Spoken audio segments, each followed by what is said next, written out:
Y como avisamos al principio de Metrópolis, tenemos hoy como entrevistado estelar a un amigo viejo y viejo amigo, historiador, investigador, contradictor de paradigmas, ese era Pedro Pey, pero Manuel Núñez además ha sido una presencia permanente en el Metrópolis, que era diario, y participaba en unos debates extraordinarios que era difícil moderar, ¿eh? Ni don Pedro Ramón ni yo podíamos, porque la locuacidad te persigue.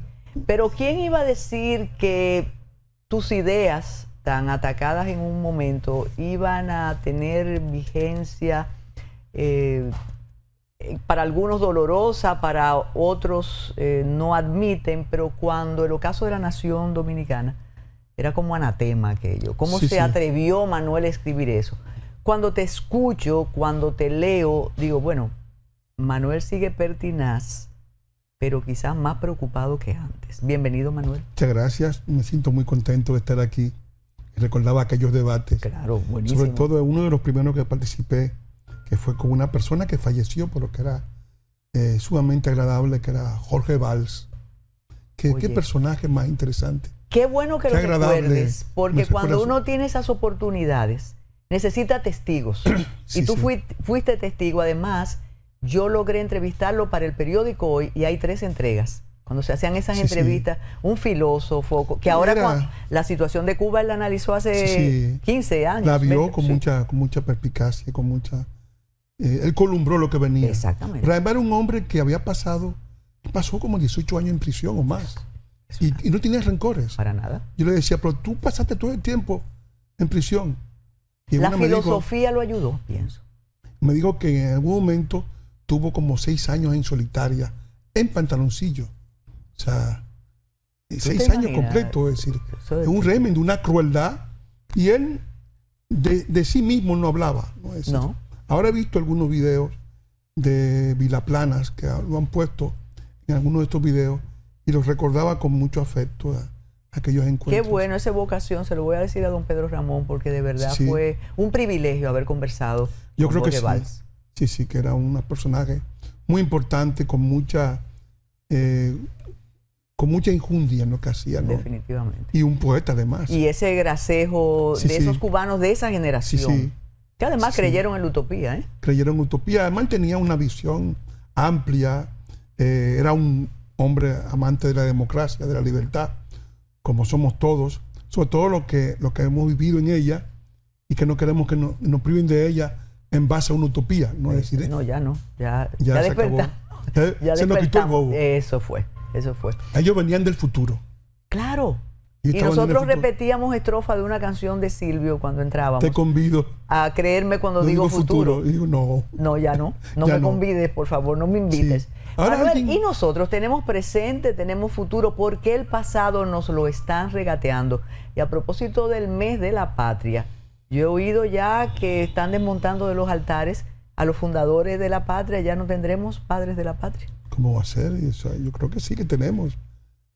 Mientras exista la República Dominicana, yo pienso que los dominicanos, que son bastante a veces jaraneros, que están un poco hacia el choteo, cuando ven que su país puede ser suprimido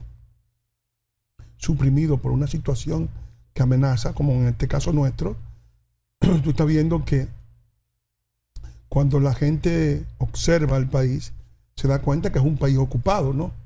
Que hay una desnacionalización del empleo en la construcción, en la agricultura, en los servicios, hasta en la buonería, que las escuelas están ocupadas, que los maestros dicen que hay problemas en las aulas porque en muchos casos entre el 10 y el 20% de los estudiantes no comulgan con nuestra cultura ni con nuestro modo de vida, que hay problemas en los servicios que están ocupados en los hospitales, que hay también problemas, ahora saldrán a flote cuando hagan la experticia y el examen de registro civil, porque ahí hay mucho gato dentro de Macuto, ¿no? Es decir, que eso no está claro.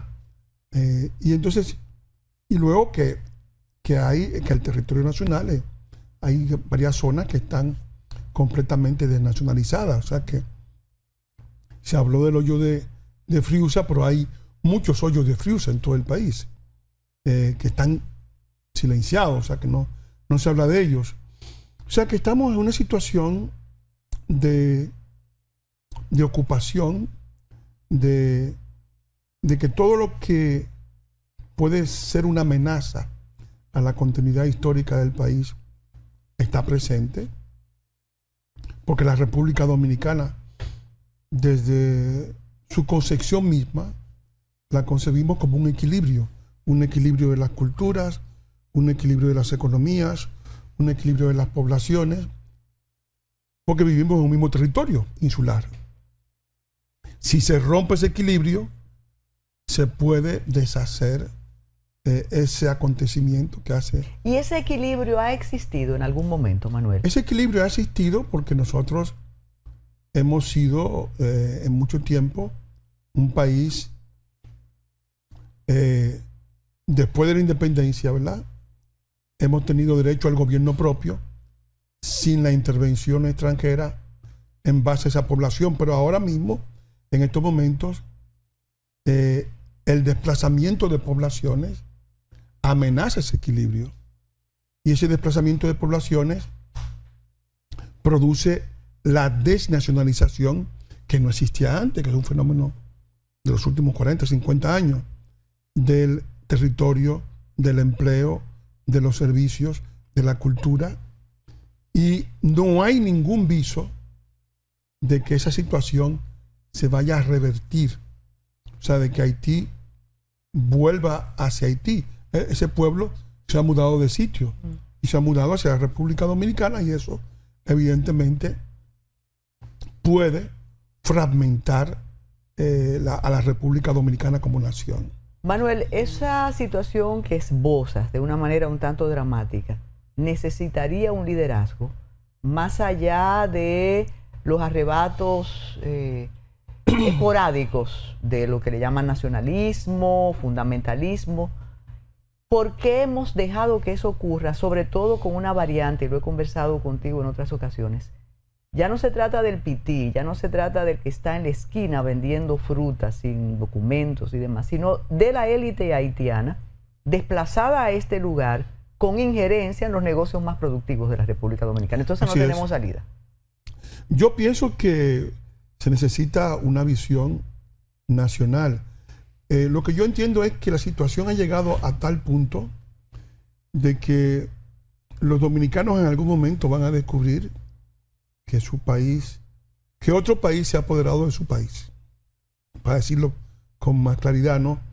Y que ese apoderamiento implicará una reacción de tratar de recuperar los hospitales, recuperar los empleos, recuperar las escuelas, recuperar el registro civil, recuperar el territorio. Es decir, todas las cosas que en este momento... ¿Pero cómo se hace eso? ¿Sería como una expulsión masiva, un éxodo no, por eso digo, bíblico? Sería una cirugía mayor. O sea, decir, pero yo pienso que los dominicanos, la situación puede ser tan dramática en un futuro próximo, que los dominicanos lleguen a un momento en que digan, bueno, cuando éramos un país, una nación, vivíamos mejor, porque todavía no hemos sentido las consecuencias de todo esto. Pero las consecuencias son digamos, la disminución de todos los progresos sociales que hemos logrado en los últimos 50 años.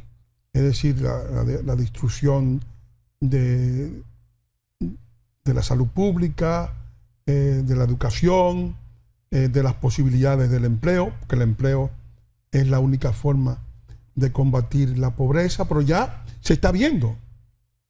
¿Por qué? Porque esta desnacionalización del empleo en los yacimientos de empleos mayores del país, que son los de la agricultura, los de la construcción y los de los servicios, ha hecho que el gobierno, para tratar de contrarrestar eso, el gobierno ha hecho los planes sociales, ¿no? El bono luz, el bono gas, el muy pago bueno, sí. a las mujeres para que manden a los hijos a la escuela de en 1,000 pesos, ¿verdad?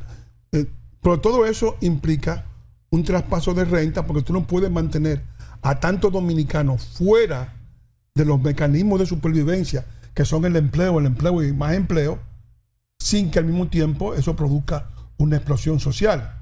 Es decir, y desde luego, entonces, lo que está haciendo es que el dominicano se está yendo a situaciones anómicas. Crecimiento del narcotráfico, crecimiento de la prostitución, crecimiento del juego, crecimiento de la inmigración ilegal, el crecimiento de los robos y asaltos. Es decir, llega un momento en que tú no tendrás la suficiente capacidad para mantener un sistema policial que evite que la clase media, que son las primeras perjudicadas por esta, digamos, destrucción del modo de vida del dominicano de menos recursos, no podrás darles una satisfacción de protección. ¿Por qué? Porque, en definitiva, para combatir la delincuencia, y ahora mismo se ve como que es el primer gran problema, según todas las encuestas, tú no la puedes combatir sin una política de empleo. Pero entonces tenemos que hacer una pausa. Es otro país porque el país que nos venden es el país del desarrollo turístico, de la posición extraordinaria afuera. Y hay un aspecto que siempre cuando discutes este tema de la desnacionalización te consideran especialista, que es la situación del otro lado. ¿Qué pasa en Haití? ¿Se abandonó, la élite abandonó Haití? ¿Están las pandillas solo allá? Pero eso tú lo vas a decir después de la pausa. Regresamos con Manuel. El autor del Ocaso de la Nación Dominicana, un libro que uno lo tocaba y decía, pero Manuel se volvió loco. Manuel, entonces, todas estas cifras, todo este discurso promisorio, todo este auge turístico, toda esta economía, y tú estás diciendo que prácticamente nos están sacando a nosotros y está llegando una población que ocupa territorio y tiene, como las tribus nómadas, y tiene violencia para seguir, para asentarse, para incidir, y los casos están ahí, ¿no? Claro, ahí está la violencia al pie del cañón. Es decir, vemos muy a menudo que hay muchos dominicanos que han sido decapitados. Es una firma del tipo de crimen que se comete en el país por parte de estas poblaciones. Hay mucha violencia. Y de hecho yo pienso que el gran problema nuestro, y siempre lo digo, porque es una frase de Ortega, ¿no? A nosotros lo peor que nos pasa es que no sabemos qué pasa.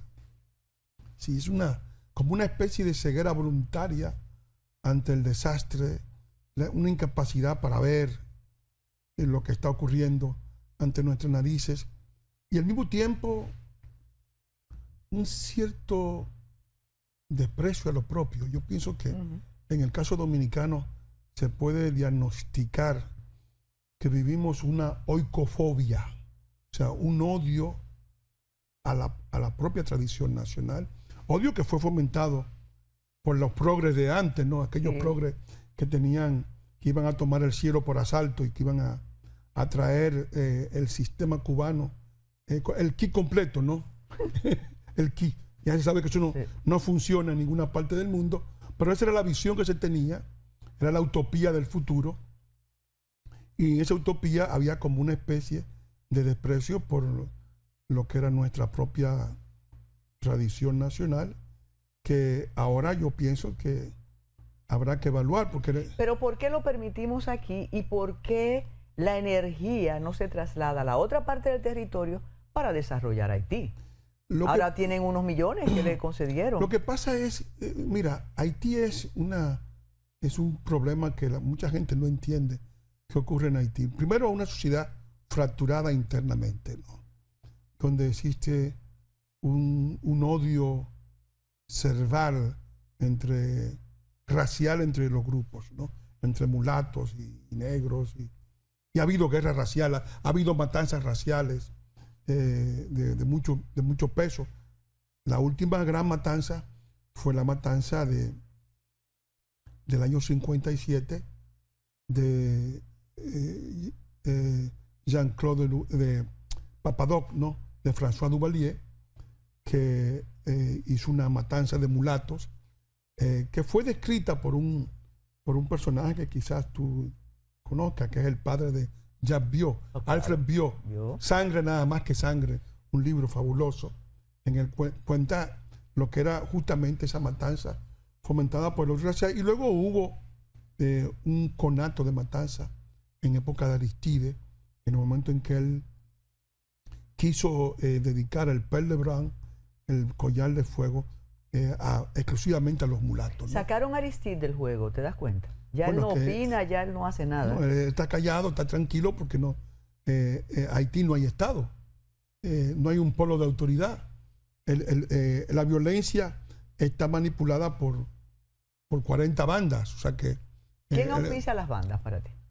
Las bandas están auspiciadas por algunos empresarios, por algunos políticos, es decir, pero no son los auspiciadores, también los propios bandoleros entienden que este es el único modo de vida, porque la única forma de supervivencia en un país que no produce nada son los secuestros, los peajes, el narcotráfico, es decir, las armas, el tráfico de armas, y evidentemente todo eso crea el caldo de cultivo para que existan estas bandas que han hecho desaparecer la autoridad y que presentan al Consejo Presidencial como un grupo de figurones, porque en definitiva ellos no mandan en ningún sitio.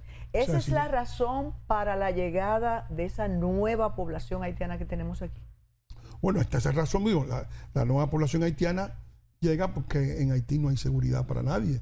O sea, no hay la posibilidad de enviar los niños al colegio sin que los secuestren, no hay la posibilidad de ir a un restaurante con seguridad. Es decir, hay una serie de situaciones que han hecho que incluso muchos diplomáticos tienen la familia en República Dominicana y van allí 3 o 4 días a despachar, porque evidentemente es un territorio apache, ¿no? Como diríamos. ¿Por qué Naciones Unidas no ha tomado una decisión en relación a Haití? Cuando lo pedimos desde aquí, porque Haití no ha pedido nada, ¿eh? Yo creo que la comunidad internacional se hartó de Haití.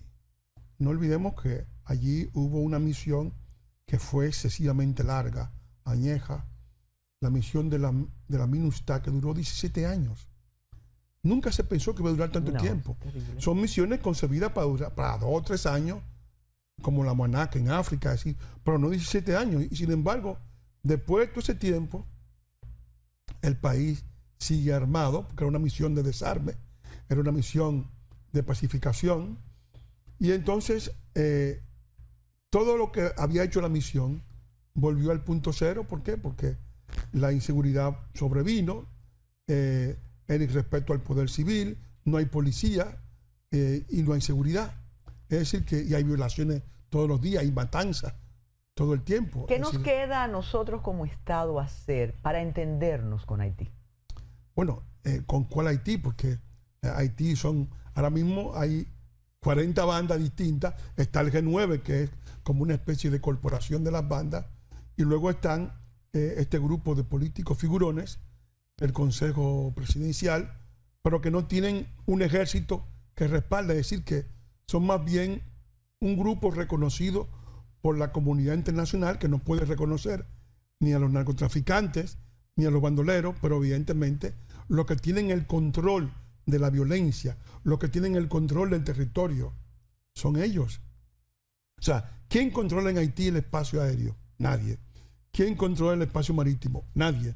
¿Quién controla el espacio terrestre? Nadie. Es decir, hay un grupo de personas que están llamando a la comunidad internacional para que la comunidad internacional pueda liquidar, neutralizar, dicen en el lenguaje militar, a los bandoleros, pero los bandoleros siguen ahí. O sea, no hay ninguna forma ahora mismo de darle continuidad a un Estado que no existe. ¿Entiende Estados Unidos la situación de Haití versus República Dominicana? Y recordando aquellas amenazas del presidente de aquel cierre de frontera por aire, mar y tierra, hasta que suspendieran el canal no se suspendió, el canal se inauguró y abrimos la frontera. Entonces, Sí. ¿qué hace Estados Unidos frente a Haití versus nosotros? Yo pienso que Estados Unidos está observando el tema y mucha gente está observando el tema porque como en la República Dominicana no hay una claridad de cuál debe ser la política, porque una cosa dice el presidente, otra cosa dice la oposición, luego hay los grupos de las iglesias que tienen otra posición diferente, algunos incluso en connivencia con aquellos que quieren traspasarle los problemas haitianos a la República Dominicana. Dígase los problemas sanitarios, los problemas educativos y los problemas laborales. Es decir, y eso evidentemente ha hecho que incluso dentro de la propia clase dominante haitiana, si se puede hablar de clase dominante, está la idea de que el problema ellos no pueden resolverlo y que debe resolverlo el país más poderoso, Exacto. que es la República Dominicana. Todo eso está naturalmente en un lenguaje victimista. Nosotros de la isla de Santo Domingo ocupamos 64%, Haití ocupa 36%, perdimos más de 6.000 kilómetros cuadrados, ¿verdad?, por la piratería haitiana después de la independencia. Y es probable que si continuamos en esta situación de desagregación de poblaciones, parte de nuestro territorio quede igualmente fragmentada por esta colonización extranjera. No voy a mencionar el término fusión porque eso no está como en mi imaginario, pero ¿tú crees en la posibilidad de un Estado binacional? No, yo creo que si eso llegara a producirse, de hecho vivimos en una situación de coexistencia binacional, pero no un Estado binacional, si llegara a producirse una situación semejante, digamos, el grupo menos desarrollado y más numeroso y más prolífico y con mayor capacidad de fecundidad, que es el haitiano, terminaría arrastrando hacia abajo a la República Dominicana, y los dominicanos, cuando vieran que su país, que el país que conocieron, tiene unos niveles de vida tan bajos, van a querer volver a la primera república, a esa república de 1844, solo que para poder hacerlo tendrían que ser a costa de una cirugía mayor. Y sabemos que situaciones que no pueden resolverse con discurso, tienen que resolverse mediante la violencia y mediante los mecanismos de liberación que los pueblos han instituido para recuperar su derecho a ser. De hecho, tenemos dos visiones distintas en nuestro propio credo nacional. Los haitianos tienen una visión fusionista, ¿no? L'union fait la force. Claro. Nosotros tenemos una visión de divorcio.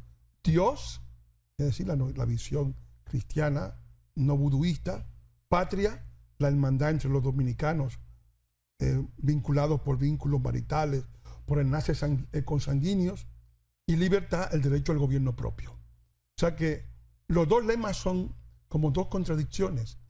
¿Te fijas, no?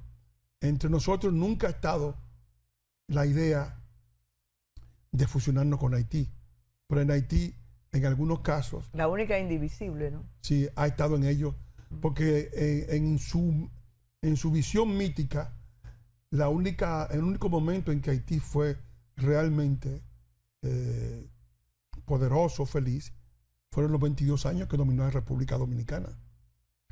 Cuando mencionaste Friusa, me llamó la atención. Friusa es un episodio a analizar, pero a mí me llama tanto la atención que el dominicano promedio no atiende lo que está pasando en los municipios fronterizos. Y por razones de amistades, por razones de un trabajo anterior, tú te das cuenta que eso que tú llamas desnacionalización es evidente en los municipios fronterizos. Tú lo vas achicando porque se están convirtiendo en comunidades realmente binacionales, sin rechazo de la población. Entonces va a ser tarde cuando se quiera tomar alguna medida que tiene el Estado de documentar sus nacionales y los extranjeros también. Yo creo que lo que no estoy hay pensando en Bánica, por ejemplo. Sí, sí, yo estoy, digamos, viendo que realmente lo que no hay es una visión geopolítica de lo que está ocurriendo. ¿Por qué? Porque la frontera dominicana ocupa 21% del territorio nacional. Son 10.500 kilómetros cuadrados. Las 5 provincias, Montecristi, Dajabón, Elías Piña, Independencia y Pedernales. Tienen 290.000 habitantes. O sea, menos que un barrio de la capital. O sea, bueno, hay barrios que son de medio millón. O sea, aquí, o Los Minas, que tiene casi 1 millón. Es decir, se gana ya con 1.000 votos, con 1.200. Exacto. Entonces, mientras que de aquel lado, o sea, hay una situación de vacío territorial en nuestra frontera. Y de aquel lado, ¿qué hay? De aquel lado tú tienes Puerto Príncipe, que está a 50 kilómetros de Jimaní, que tiene 2 millones de habitantes. Tiene el departamento Hincha, donde nació Santana, y el departamento del Centro y Cabo Haitiano, que entre todos puede que en todo el lado próximo a la República Dominicana tú estés visualizando 3.8 millones de personas. Es decir, hay una sensación de lleno y una sensación de vacío de los dos lados distintos. Y eso evidentemente en un país donde hay una visión geopolítica. Por eso yo era partidario desde mucho antes del muro, porque creo que el muro es fundamental y convertir a la zona fronteriza en una zona productiva dominicana, con empleados dominicanos. Nos debes una segunda entrega, sé que vas a hacer un viaje importante, después nos comunicamos. Manuel Núñez, muchas gracias. Ustedes se quedan con Tayana Mora Ramis ahora y sus ready para exportar. Adelante.